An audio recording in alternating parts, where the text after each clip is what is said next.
De bon matin, les passagers se pressent sur l'estacade de Jiugong, la principale ville de l'archipel de Kinmen. Ces voyageurs se rendent sur la petite île de Taatan, officiellement ouverte au tourisme depuis le 1er mars 2019. Un son de cloche signale l'approche du bateau, d'où l'on peut lire, inscrit sur les deux côtés du port, Taoku, Renpuku et Taatan, Tan Taatan, qui signifient respectivement une île lointaine mais non isolée, et l'île de Taatan porte une lourde responsabilité. Lorsqu'on s'approche du rivage, on peut apercevoir des rochers constellés de brisures de verre incrustés dans des noisettes de ciment. Une parade pensée par l'armée nationaliste pendant la guerre froide pour dissuader les bandits communistes, comme on les appelait, d'accosser sur l'île.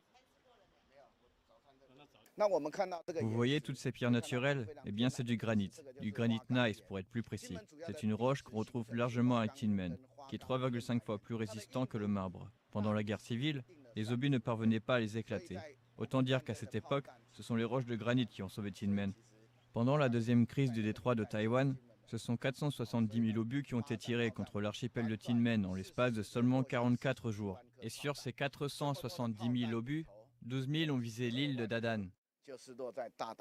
Le reste de l'île est également recouvert de sisal et de bunkers, répartis sur une surface de moins d'1 km².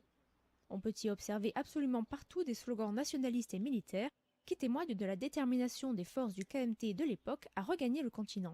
On peut par exemple y lire « Avec notre détermination, combattre avec indépendance, tenir bon jusqu'à la fin » ou encore « La rédemption dans la mort ». En 1950, après une bataille remportée par les troupes en sous-nombre du KMT, Chiang Jing-kuo, le fils du général et président Chiang Kai-shek et alors directeur exécutif du ministère de la Défense, vient inspecter les troupes. Son idée pour motiver les soldats fut de déclarer que l'île de Taatan portait sur ses épaules le destin de la République de Chine, faisant ainsi un jeu de mots entre le Tan de Taatan et le Tan qui signifie porter sur ses épaules et qui signifie également porter une responsabilité. Et c'est ainsi que l'île fut rebaptisée île de Taatan ou en chinois Taatan Tao. À l'époque, l'archipel de Kinmen était vraiment en première ligne dans la guerre contre les communistes. Et l'île de Dadan, située à 12,8 km de Kinmen et à seulement 4,5 km de la grande ville chinoise de Xiamen, était au tout premier rang de ce front anticommuniste. Même si à Taïwan on a tendance à dire que Matsu est l'est de la frontière, c'est en réalité l'île de Dadan qui est le plus à l'est.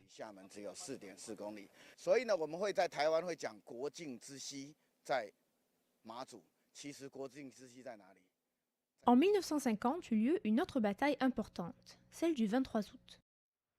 Les couloirs souterrains qui datent de cette époque sont encore plus compliqués que ceux de l'île principale. Dans les grottes aménagées peuvent être garés des tanks et il y avait même un bureau de poste et un hôpital. C'est seulement en 2014 que la gestion de l'île, jusqu'alors sous responsabilité du ministère de la Défense, est passée au gouvernement du comté de Kinmen. Après 4 ans d'aménagement, l'île a enfin pu être ouverte au tourisme le 1er mars 2019. Certaines parties de l'île restent toutefois interdites d'accès, dont notamment certains endroits abîmés par des typhons et aujourd'hui recouverts d'herbes folles. Au milieu de l'île s'étend la plage principale où de nombreux soldats sont morts au combat. Derrière, la route Shengming relie les deux parties de l'île. Bordée des deux côtés de 636 lions protecteurs et longue de 600 mètres, elle était autrefois dotée de pics anti-ennemis destinés à empêcher l'envahisseur de progresser sur la terre. À la fin de la guerre froide, lorsque les militaires ont déserté les lieux, les pics sont restés à la merci des pêcheurs chinois qui les ont récupérés pour revendre le fer sur le marché noir. Toujours fréquentée aujourd'hui, cette route autrefois destinée aux tanks est désormais empruntée par des petits bus électriques qui promènent les touristes d'un bout à l'autre de l'île.